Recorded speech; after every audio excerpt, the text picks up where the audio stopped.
Hello everyone! Today, we're diving into one of the most perplexing missing persons cases of the 21st century. The disappearance of Maura Murray.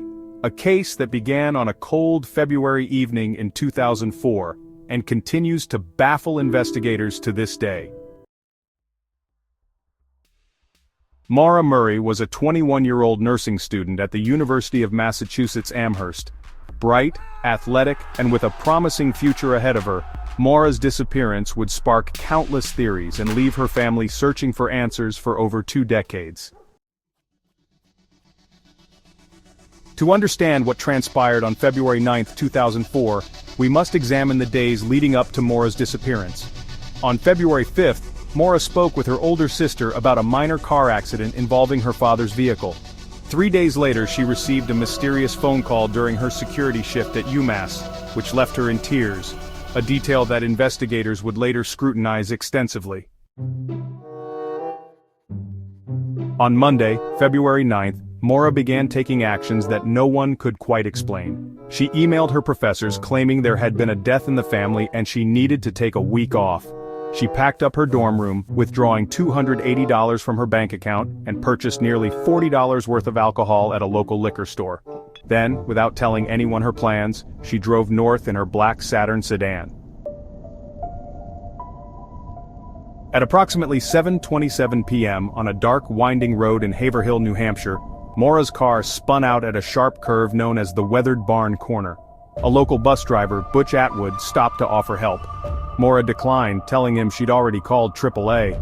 Atwood, concerned about the poor cell reception in the area, drove home about 100 yards away and called police anyway. What happened next has become the center of one of the most mysterious disappearances in New England history.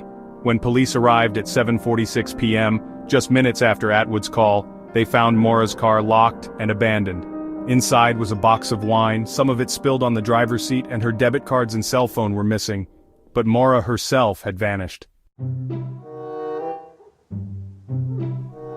The immediate search turned up nothing. No footprints in the snow leading away from the scene, no signs of struggle, no indication of where a 21-year-old woman could have gone in the freezing New Hampshire winter night. It was as if Maura Murray had simply disappeared into thin air. The investigation that followed would reveal more questions than answers. Why had Maura driven to New Hampshire? Was she planning to stay at a family condo in Bartlett, or was she heading somewhere else entirely? The email about a death in the family proved to be false, so what was she running from, or running to? Despite extensive searches of the area, including helicopter sweeps, dog teams, and hundreds of volunteers, no trace of Maura has ever been found. Not her debit cards, not her phone, not a single piece of clothing. Today, in 2025, Maura Murray's case remains open. The New Hampshire Cold Case Unit continues to receive tips, and her father Fred Murray has never stopped searching for his daughter. The case has spawned numerous documentaries, podcasts, and online communities dedicated to solving the mystery. Recent developments have included ground-penetrating radar searches of specific locations and renewed interest from law enforcement. However, despite these efforts, Maura's disappearance remains one of New Hampshire's most baffling, unsolved cases. What happened to Maura Murray that cold February night? Did she accept a ride from a passing motorist? Did she walk into the woods, succumbing to the elements? Or is there a darker explanation that has yet to come to light? If you have any information about the disappearance of Maura Murray, please contact the New Hampshire Cold Case Unit. And if you found this video informative, please consider subscribing and hitting that notification bell to stay updated on more true crime cases. Remember, behind every unsolved case is a family still waiting for answers. For Maura's family, that wait has lasted over 21 years.